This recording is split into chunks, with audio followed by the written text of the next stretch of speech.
Assalamualaikum warahmatullahi wabarakatuh. Perkenalkan, my name is Suci Rahmadani. Di sini saya merupakan dari kelompok 7, yang mana di sini kami akan membahas mengenai konsep dasar intervensi dan contoh, serta teknik dan pendekatan intervensi dalam pengembangan organisasi. Baik, pada materi pertama yaitu mengenai pengertian intervensi dalam pengembangan organisasi. Dapat kita ketahui bahwa menurut Robbins 2008 mendefinisikan pengembangan organisasi atau organization development bukanlah sebuah konsep tunggal yang mudah didefinisikan, melainkan sebuah istilah yang digunakan untuk mencakup sekumpulan intervensi perubahan terencana yang dikembangkan berdasarkan berbagai nilai humanistis demokratis yang berupa peningkatan keefektifan organisasi dan kesejahteraan karyawan. Sedangkan intervensi adalah upaya sadar yang direncanakan untuk meningkatkan atau mengubah perilaku dan kinerja organisasi melalui perubahan dalam struktur proses serta kebijakan.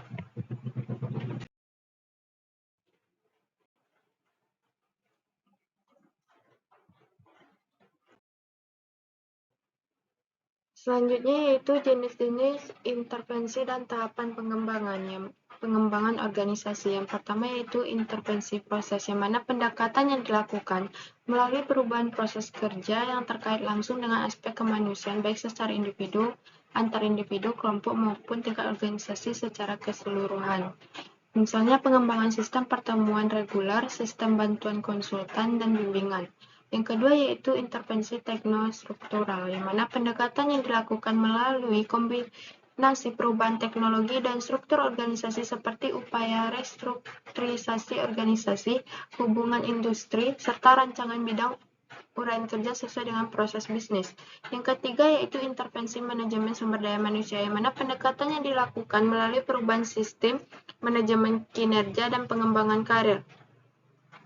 Dan yang terakhir yaitu intervensi strategis, yang mana pendekatan yang dilakukan melalui perubahan strategis bisnis dalam menghadapi perubahan lingkungan. Ini dapat berupa seperti kolaborasi dan kemitraan serta transformasi organisasi.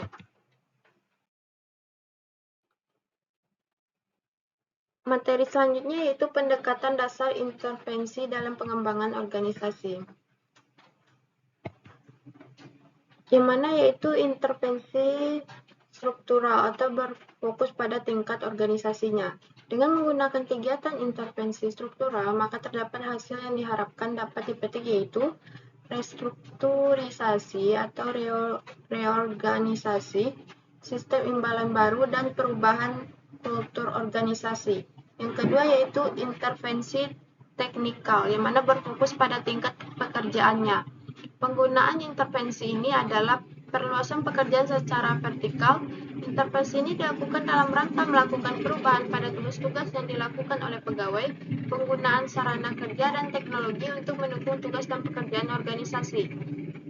Yang ketiga yaitu intervensi perilaku atau berfokus pada manusia, yang mana intervensi ini dilakukan dalam rangka pengubahan sikap, motivasi, perilaku anggota organisasi. Pendekatan pengembangan organisasi menekan 5 bentuk spesifik intervensi yang berfokus pada manusia, yaitu penelitian kepekaan, umpan balik melalui survei konsultan proses, pembinaan tim, dan pembinaan kerjasama antar kelompok. Materi selanjutnya yaitu contoh teknik dan pendekatan intervensi. Adapun contoh teknik dan pendekatan intervensi dalam pengembangan organisasi, yang mana yang pertama yaitu pengembangan keterampilan karyawan. Teknik ini melibatkan pelatihan dan pengembangan keterampilan karyawan agar mereka dapat bekerja dengan baik, efektif, dan efisien. Yang kedua yaitu rekayasa proses bisnis, yang mana pendekatan ini melibatkan analisis dan restrukturisasi proses bisnis untuk meningkatkan produktivitas dan mengurangi biaya. Yang ketiga itu pengembangan budaya organisasi. Yang keempat pengelolaan konflik dan resolusi masalah, yang mana teknik ini berfokus pada penanganan dan penyelesaian konflik di antara anggota organisasi.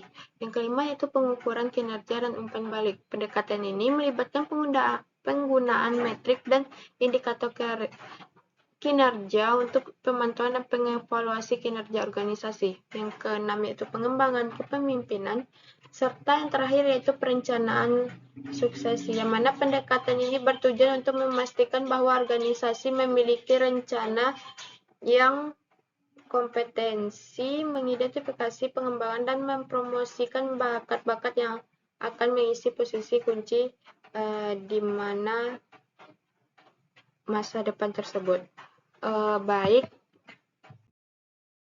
dengan berakhirnya materi yang terakhir mengenai contoh-contoh, baiklah, sampai di sini dulu hasil pembahasan saya mengenai konsep dasar intervensi serta contoh teknik dan pendekatan intervensi dalam pengembangan organisasi.